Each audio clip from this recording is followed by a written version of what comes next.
today is a Play Street event and it's been organised alongside the school. What a beautiful way to end the half term, to have all the kids out playing in front of their school. It's gorgeous. We've closed off a section of the road to through traffic and it's opened it up to children and people for a lovely afternoon in the sun. It's a great opportunity for them to play in a safe space and somewhere where there's no cars and where parents can meet together as well. They hardly ever get the opportunity to play out in the street. It's something that I remember from childhood and it was so joyful, but with kind of traffic and speeding and things like that, it's really difficult to allow them to do it. So showing them what it could be like and watching them play like this with such freedom is just amazing. At pick up and drop off for the school here, it can be very, very busy. Sometimes it can feel quite dangerous that you have so many cars and so many young children trying to share the street. So speeding is a massive problem, which is outrageous when there's so many signs and it's so obvious that it's a school area. Parking up on the pavement, so when you come out of school you can't cross the road properly.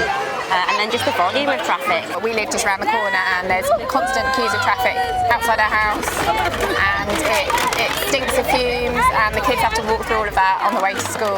The children are coming out of school, they're breathing in the dirty air and that affects their health, particularly those who have underlying health problems, but all children. Children are 8 times more likely to be killed by an SUV than a normal car, so it's a concern that cars are getting bigger and bigger. What we're seeing behind us should be the sort of thing that you'd expect to see every day outside of a school. So when kids are leaving school, there should be an area outside that's safe for them to meet with their friends, to play, to enjoy themselves, and where their parents don't have to feel that anxiety and dread about their safety that comes with the chaotic scenes that we see outside many schools in Birmingham. Well, what I would love to see in place is a car-free school street, and that's an initiative that's been rolled out across the country, including in cities like Birmingham, where at the beginning and at the end of the day, a section of the road, the street outside the school gates is closed off to allow the children and their parents and carers to arrive safely.